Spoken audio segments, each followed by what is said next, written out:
Hi friends. ఇప్పుడే 'మా ఇంటి బంగారం' మూవీ చూసాను. మూవీలో ఒక డైలాగ్ ఉంటది. పంచెలకు హీరో చెప్పినా, హౌస్ వైఫ్ చెప్పినా రైట్ మొమెంట్‌కి రైట్ సీన్ పడితే అదే ఎలివేషన్‌ని. మూవీలో ఫస్ట్ నుంచి లాస్ట్ వరకు సమంత కంప్లీట్‌గా డ్రైవ్ చేసింది. ఎస్పెషల్లీ ఫస్ట్ హాఫ్ అయితే ఎవ్రీ 10 మినిట్స్‌కి ఒక కామెడీ, ఒక యాక్షన్, ఒక కామెడీ, యాక్షన్ డైరెక్టర్ నీట్‌గా బ్లెండ్ చేశాడు. After long time I felt that తెలుగులో ఒక మంచి ఫ్యామిలీ ఎంటర్‌టైనింగ్ మూవీ చూసినట్టు ఫీలింగ్ అనిపించింది.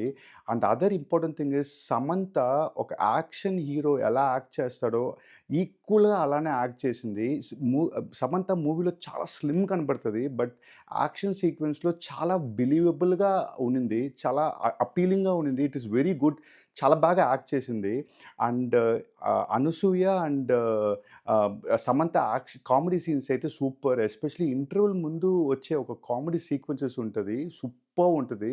And coming to the technical, Santosh Narayan background score అయితే చాలా బాగా గీశాడు. ఇంటర్వెల్ ముందుండే యాక్షన్ సీక్వెన్స్‌కి, క్లైమాక్స్‌లో యాక్షన్ సీక్వెన్స్‌కి బ్యాక్‌గ్రౌండ్ స్కోర్ అయితే సూపర్ ఇచ్చాడు. The only thing I felt సినిమాటోగ్రఫీలో నైట్‌లో వచ్చే సీన్స్ ఒక 10 ఇయర్స్ ముందు మూవీస్‌లో ఎలా ఉంటదో అలా షూట్ చేసినట్టు అనిపించింది. I felt it should have been better. Compared to first half, second half అయితే కొంచెం డ్రాగింగ్ అనిపించింది. బికాజ్ ఫస్ట్ హాఫ్ మంచి కామెడీ, ఎంటర్‌టైన్‌మెంట్, ఫ్యామిలీ, ఎమోషన్స్‌గా సూపర్‌గా తీసుకుపోయాడు. Second half it is completely to the action. Because of that I felt కొంచెం dragging అనిపించింది. Too much action అనిపించింది. ఆ ఎంటర్‌టైన్‌మెంట్ ఫ్యాక్టర్ మిస్ అయినట్టు అనిపించింది. డైరెక్టర్ నందిని రెడ్డి ప్రీవియస్ మూవీస్‌లో she is very good in taking family, comedy, emotions movie. ఈ మూవీతో actions కూడా యాక్షన్ యాడ్ అయిన వల్ల ఐ ఫెల్ట్ యాక్షనే కొంచెం నెగెటివ్ ఏమో అని అనిపించింది. ఫస్ట్ హాఫ్ యాక్షన్ చాలా బావుంది. సెకండ్ హాఫ్‌లో కూడా అది కంటిన్యూ అయిన వల్ల I felt comedy scenes, entertainment scenes ఉండుంటే ఇంకొంచెం బావుండేదని అనిపించింది.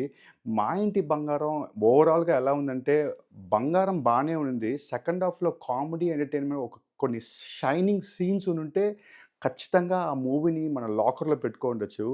Finally movie it's a one time watchable. ఖచ్చితంగా సమంత కోసం చూడొచ్చు. And enjoy the movie in theatre. See you in next video. By.